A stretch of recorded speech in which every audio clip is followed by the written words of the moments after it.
হে জগতবাসী, আজ আমি শামীম আলী চিশতি আপনাদের সামনে একটি আলোচনা নিয়ে আসলাম। সে আলোচনাটি হলো যে সাধু। এই সাধু কোন ভাষা? এই সাধু হলো সাংস্কৃতিক ভাষা। এই সাধুর আরবি কি? এই সাধুর আরবি হলো সুফি, বা আরেক ভাষা পবিত্র। পবিত্র মানুষকেই সুফি বলা হয়। আর সুফি সাংস্কৃতিক ভাষা হলো সাধু। যে নিজেকে ধুয়া পরিষ্কার করেছে তিনিই সাধু। তাহলে এখন যে কথাটি বলবো, সাধু যদি কেউ নিজেকে ধুয়া পরিষ্কার করতে চায় এবং করতে পারে, তিনি সাধু হয়। তাহলে এই সাধু হতে গেলে আমার আপনার কি করতে হবে? এই সাধু হতে গেলে করতে হবে যেটা, যে এই জীবনে অনেক স্বাদ আমাদেরকে ত্যাগ করে দিতে হবে।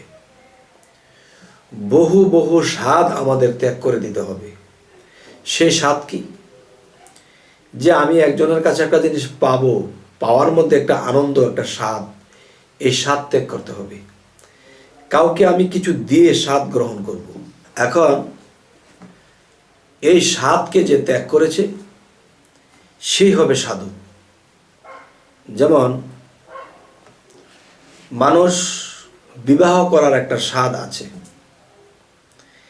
কিন্তু হয়তো পরিস্থিতি বা সামাজিকভাবে ফ্যামিলিগতভাবে বিবাহ করতে হবে, কিন্তু এই স্বাদ তার মধ্যে সে প্রকাশ করে না। ভালো খাবো, খাওয়ার যে একটা স্বাদ আছে, এই স্বাদ জিনিসটাও সে গ্রহণ করে না, অন্তরে জায়গা দেয় না। তো সমস্ত স্বাদ যারা ত্যাগ করে দেয় এবং নিজেকে পবিত্র করে নেয়, একমাত্র তারাই হলো সাধু। তবে হে জগতবাসী, এই স্বাদ ত্যাগ করা অনেক কঠিন। যে নিজের স্ত্রী থাকা সত্ত্বেও তার কাছ থেকে বিরত থাকা, পোলাও মাংস ভালো ভালো খাবার সামনে রেখে ক্ষুধায় উপবাস করা, অনেক টাকা পয়সা থাকার পরেও আমি নিজেকে গরিবে হালে রাখা, মানুষের অনেক প্রশংসা পাওয়ার পরেও নিজেকে এতিম হিসেবে রাখা, এই জিনিসগুলো একমাত্র কে ঠিক রাখতে পারে? এই জিনিসগুলো একমাত্র সেই ঠিক রাখতে পারে যে সর্বত্যাগী অনুরাগী, তিনিই হন বৈরাগী।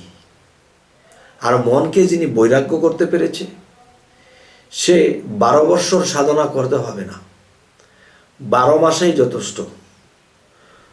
12 মাসে তার সাধনা করতে হবে না, সে 12 সপ্তাহেই যথেষ্ট, যদি ওরকম হতে পারে। তবে হে জগতবাসী, আজকের এই আলোচনাটি কেন করা হলো?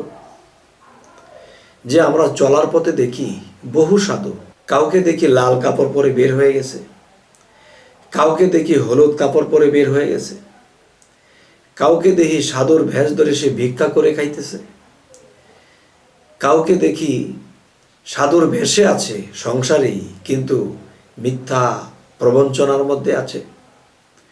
তখন দেখা গেছে যে এরই মধ্যে থেকে দেখা যায় কেউ দরবেশ, কেউ ধরছে ভেষ। আর এই ভেষের তো নাই কোনো শেষ। তবে আমরা খুঁজে পাবো কিভাবে সেই আসল দেশ?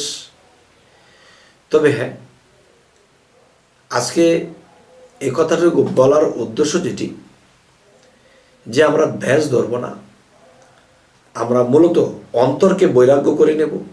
অন্তরের মধ্যে আমি কি হব?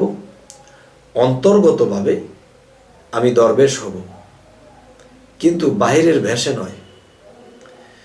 আচ্ছা, একটি হলো মজনু হালত, পাগল। সে সংসার জীবন ছেড়ে এক নিয়ে বের হয়ে গেছে, তার নিজেকে নিজে মুক্ত করবে, সমস্ত কিছু ত্যাগ করে চলে গেছে। এ হলো মজনু হালত। সে আরেকটা মজনুকে তৈরি করতে পারবে না। আর যারা সংসারে থেকে আউলিয়া হয়েছে, সংসারকে মেনটেন করে আউলিয়া হয়েছে, তাদের হাল হলো সালেকিয়া হাল। সে 5টাকে ঠিক রেখে সে আউলিয়া হয়েছে। সে আরো 1000টা মজনু তৈরি করতে পারবে, সে আরো 1000টা আউলিয়া তৈরি করতে পারবে। কিন্তু একজন পাগল হাল, একজন মজনু হালত, সে নিজেকে রক্ষা করবে বলে বের হয়ে গেছে, কিন্তু সে নিজেকে মুক্ত করবে, অন্য কাউকে মুক্তির পথ দিতে পারবে না। যদি কেউ ভক্ত হিসেবে তার কাছে যায়, সে অন্য কোনো সালেককে দেখাই দিতে হবে যে তুমি ওনার কাছে গিয়ে শিক্ষা নাও, বায়াত গ্রহণ করো।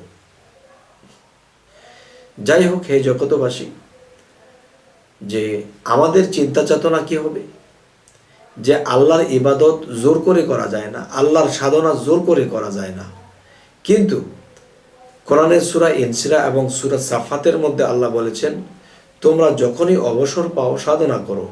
কিন্তু দুনিয়ার কাজ কর্ম অনেক কিছুতে ব্যস্ত থাকতে হয়, আর ব্যস্ততা অবস্থায় কিন্তু সাধন করতে বা ধ্যান করতে বসা যায় না।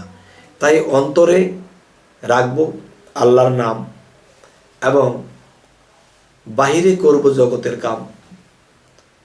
তখন দেখা যায় যখন অবসর পাব তখনই করব ধ্যান, তখনই করব আল্লাহকে নিয়ে জ্ঞান। তাহলে আমরা অবশ্যই সফল কাম হতে পারব। তো আল্লাহ জোরপূর্বক বলে নেই যে আমার ইবাদত করতেই হবে, কিন্তু জোর করে যখন একটা কাজ ফেলে আমি আল্লাহর কাজে বসবো, তখন কাজের দিকে মন থাকবে, তখন কিন্তু আমার দ্বারা সাধনা হবে না, আল্লাহর সাক্ষাৎ ঘটবে না। যখন আমরা সমস্ত কাজ কাম শেষ করি, যখন বাড়ি ফিরব, হাত মুখ ধুয়ে ফ্রেশ হয়ে চারটা খেয়ে যখন যাই নামাজ নিয়ে বসবো, তখন আমার পিছ টান থাকবে না। তখন সেই ধ্যানে খেলে আল্লাহকে ডাকতে যে চোখ দিয়ে বেয়ে পানি পড়তে থাকবে, হে আল্লাহ, সারাদিন তোমার কাজ কম করেছি, তোমাকে স্মরণ রেখে চলার চেষ্টা করেছি, দুনিয়ার কাজ করেছি, এখন তোমাকে ভেবে তোমাকে একটু চোখের পানি দেওয়া ছাড়া আর তো কোনো সম্বল নেই। তুমি যদি দয়া করো, যদি আমাকে তুমি সচ্ছল করে দাও, আমি তোমার ইবাদত যেন টাইম টু টাইম করতে পারি।